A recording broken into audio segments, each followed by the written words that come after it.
Sir, could you talk about the impact that private citizens and groups like Samaritan's Purse have had in recovery in the storm?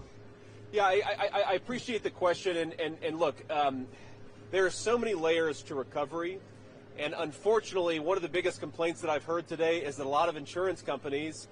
who should be doing their job and should be doing right by these people are not actually stepping up, are not giving people what was promised. And when you have big gaps left by these companies, unfortunately, a lot of private citizens have to step in to fill those gaps, and that's exactly what Samaritan's Purse is doing. If you think about just the nitty-gritty of this, okay, so you have this home, there's a lot of water damage. Does that water damage become really bad mold damage? What they're doing right now, Samaritan's Purse in the home that we see behind us, is that they're doing a lot of work to make sure that the mold damage doesn't become even worse than it already is, so that maybe, God willing, that people can actually live in this home again, and that we can minimize the amount of damage even further. There's a lot of just on-the-ground, nitty-gritty work that's being done by organizations like Samaritan's Purse, by people in North Carolina. I met a guy earlier who's been doing,